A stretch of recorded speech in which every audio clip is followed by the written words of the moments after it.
गुरु प्यारी साध संगत जी, हर मनुष्य अपने जीवन में खुशहाली लाना चाहता है। वह चाहता है कि उसे जीवन में किसी भी चीज की कमी ना रहे और वह अपना जीवन हंसी खुशी और आराम से गुजार सके।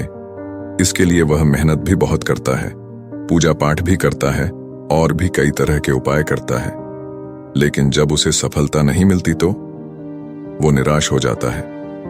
लेकिन मनुष्य को जीवन में कभी भी निराश नहीं होना चाहिए और मेहनत के साथ साथ परमात्मा को भी याद करना चाहिए और दिन में 2 बार जपजी साहिब का पाठ जरूर करना चाहिए।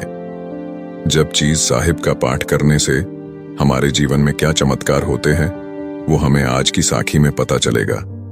आज की ये साखी बिल्कुल सच्ची घटना पर आधारित है।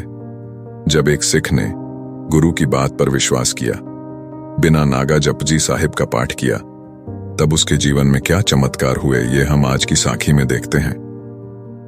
साध संगत जी, पंजाब के कपूरथला शहर के एक गांव में बलविंदर सिंह नाम का कुम्हार रहता था।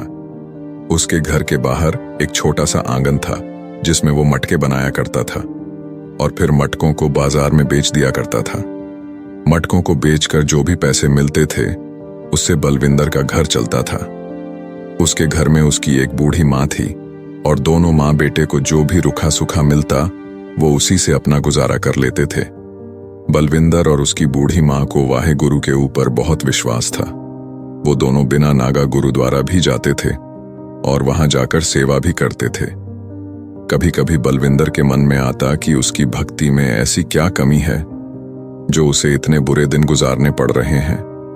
लेकिन उसकी माँ उसको समझाती थी और हमेशा यही कहती थी कि वाहे गुरु के ऊपर हमेशा विश्वास रखो, वो जो कुछ भी करेंगे ठीक करेंगे। बलविंदर रोज सुबह जल्दी उठ जाता, करने के बाद अपने बनाए हुए मटकों को लेकर बाजार में बेचने के लिए चला जाता। उसकी माँ को उसकी बहुत चिंता रहती थी। वो हमेशा उसको जाने से पहले यही बोलती थी कि बेटा, अंधेरा होने से पहले घर वापस लौट आना। एक दिन बलविंदर मिट्टी के मटकों को सर के ऊपर रखकर बाजार जा रहा था। बलविंदर रास्ते में जाते हुए सोच रहा था कि मेरी माँ बूढ़ी हो गई है और मैं उन्हें 2 वक्त की रोटी के अलावा और कुछ नहीं दे पाता। मुझे अपनी माँ के लिए कुछ ना कुछ तो करना ही होगा। ये सोचता हुआ बलविंदर थोड़ी देर में बाजार पहुंच गया। बाजार में पहुंचकर बलविंदर ने मटके बेचने के लिए लोगों को आवाज लगाई। तभी उसके पास एक आदमी मटका खरीदने आया, लेकिन बलविंदर के बताए हुए दाम पर वो मटका खरीदने के लिए तैयार नहीं हुआ। तब बलविंदर ने सोचा, दोपहर का समय हो गया है और अभी तक एक भी मटका नहीं बिका, इसीलिए इसको सस्ते में दे ही देता हूं। यह सोचकर बलविंदर ने उसे सस्ते में मटका दे दिया। इसी तरह शाम तक सारे मटके बिक गए।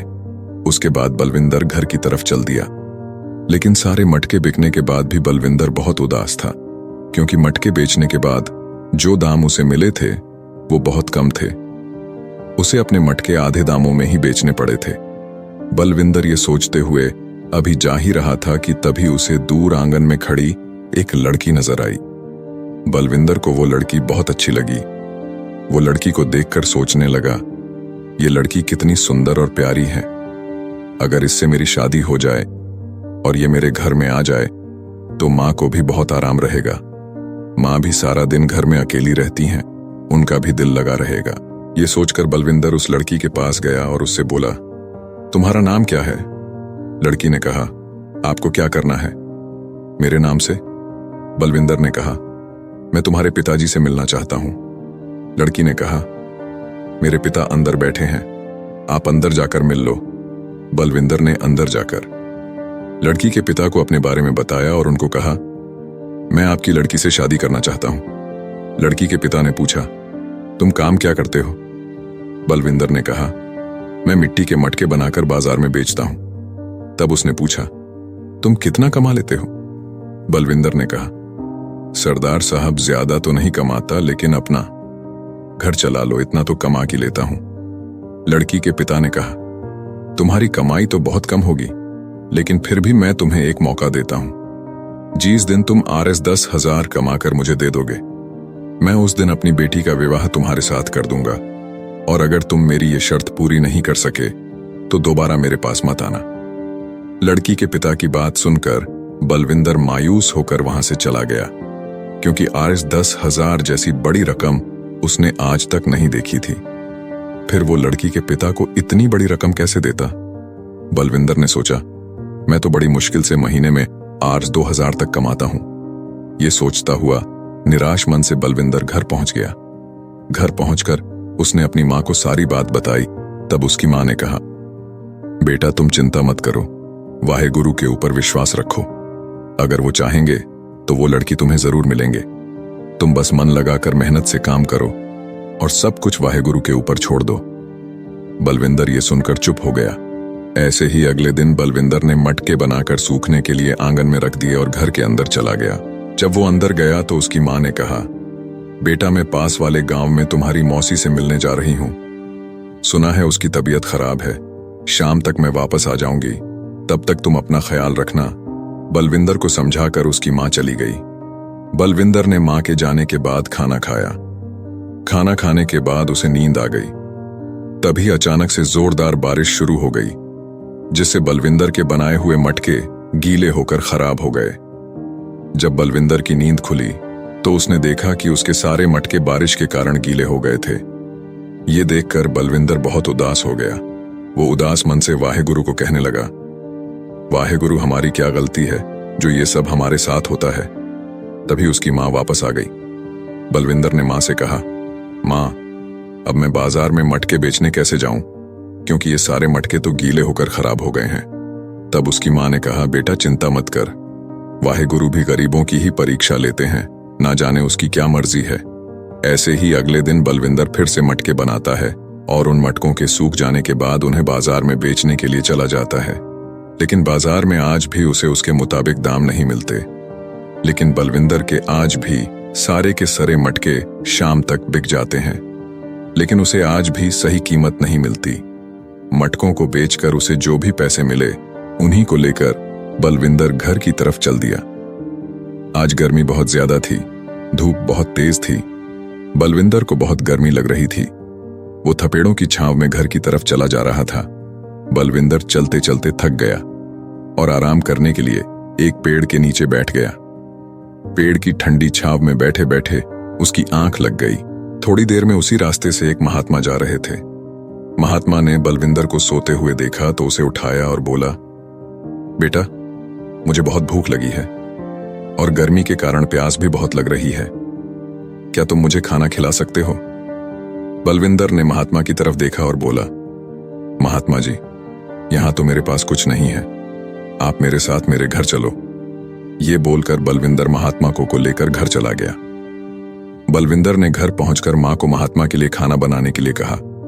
बलविंदर की मां ने खाना बनाकर महात्मा के आगे रख दिया और हाथ जोड़कर उन्हें खाने के लिए कहा।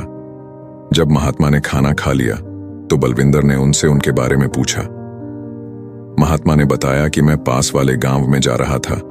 तब महात्मा ने खाने के लिए बलविंदर को धन्यवाद किया और बोला, बेटा आज की दुनिया में कोई किसी अनजान को अपने घर में नहीं आने देता, लेकिन तुम मुझे घर लेकर आए और मेरी बड़ी सेवा की, मैं इस बात से बहुत खुश हूं। तब बलविंदर ने कहा, बाबा आप थोड़ी देर आराम कीजिए, मैं शाम के खाने का इंतजाम करता हूं। महात्मा ने कहा, बस बेटा इतना ही बहुत है, मुझे जल्दी ही पास के गांव में पहुंचना है। बलविंदर ने कहा, बाबा बाहर बहुत गर्मी है, अभी आपका बाहर जाना ठीक नहीं है। तब महात्मा ने कहा, बेटा जो आज तुमने मेरे ऊपर उपकार किया है, मैं उसके लिए तुम्हारी गरीबी दूर करने का उपाय बताता हूं। तब महात्मा ने बलविंदर से कहा, बेटा रोज सुबह शाम जपजी साहिब का पाठ किया करो, वाहेगुरु तुम्हारे ऊपर जल्दी ही कृपा करेंगे और तुम्हारी जो भी इच्छा है वो वाहेगुरु जरूर पूरी करेंगे। तब बलविंदर ने कहा, बाबा बस आप मुझे अपना आशीर्वाद दे दीजिए, मुझे इसके अलावा और कुछ नहीं चाहिए। तब महात्मा ने कहा, बेटा मैं तुम्हारी परीक्षा ले रहा था और तुम इस परीक्षा में सफल हो गए, इसलिए मैंने तुम्हें जैसे कहा है वैसे आज से ही जपजी साहिब का पाठ शुरू करो, बाकी सब वाहिगुरु के ऊपर छोड़ दो। ये कहकर महात्मा वहां से चले गए। बलविंदर और उसकी मां ने अब रोज जपजी साहिब का पाठ करना शुरू कर दिया। इससे उनके अंदर काफी शांति आई इस बात को। कुछ दिन बीत जाने के बाद एक दिन बलविंदर आंगन में बैठकर मटके बना रहा था। तभी उसकी मां की नजर बलविंदर के बनाए हुए मटकों पर गई। वो मटकों को देखकर चौंक गई। क्योंकि आज मटके बहुत चमक रहे थे। उसने बलविंदर से कहा, बेटा, आज मटके देखो कितने चमक रहे हैं। ऐसे लग रहा है जैसे मटकों पर हीरे लगे हुए हैं। बलविंदर की नजर मटकों की तरफ गई। वो बोला, हाँ माँ, तुम ठीक कह रही हो, और आज मटकों की बनावट भी कितनी अच्छी लग रही है। जरूर ये महात्मा जी के आशीर्वाद के कारण हो रहा है। तब बलविंदर ने कहा, अच्छा माँ, अब मैं इन मटकों को बेचने के लिए बाजार जा रहा हूं। जब बलविंदर मटकों को लेकर बाजार में गया तो मटकों की चमक देखकर बलविंदर की दुकान पर भीड़ लग गई और उसके सारे मटके कुछ ही देर में बिक गए। आज किसी ने भी बलविंदर से मोल भाव नहीं किया। सबने बलविंदर की बताई हुई कीमत पर ही मटके खरीदे। ये देखकर बलविंदर बहुत खुश हुआ। आज उसकी काफी अच्छी कमाई हो गई थी। सारे मटके बिक जाने के बाद वो घर चला गया। घर पहुंचकर बलविंदर ने खुशी खुशी मां को सारी बात बताई। तब उसकी मां ने कहा, बेटा, आज तुम्हारे मटके ही नहीं बिके, बल्कि आज जब मैं आंगन साफ कर रही थी और मटके बनाने के लिए मिट्टी खोद रही थी, तब मुझे मिट्टी खोदने के बाद उसके अंदर से सोने के सिक्कों से भरा हुआ एक मटका मिला। बलविंदर सोने के सिक्कों को देखकर हैरान हो गया। वो समझ गया था कि ये सब जपजी साहिब पाठ करने का चमत्कार है। ये सब वाहेगुरु की कृपा है। उसने अपनी मां से कहा, मां, हमारे घर जो महात्मा आए थे वो वाहेगुरु का ही कोई रूप थे, जिनकी कृपा से हमारी जिंदगी संवर गई। उसकी मां ने यह सुनकर कहा, बेटा, लगता है अब हमारे अच्छे दिन आ गए हैं। अब तुम जल्दी से सरदार साहब के घर जाओ और उनसे उनकी बेटी का हाथ मांगो। अब वो तुम्हें मना नहीं करेंगे। बलविंदर अपने साथ कुछ सोने के सिक्के लेकर उनके घर गया और उनके पास जाकर सोने के सिक्के उनके आगे रख दिए। सरदार साहब ये देखकर बहुत खुश हुए।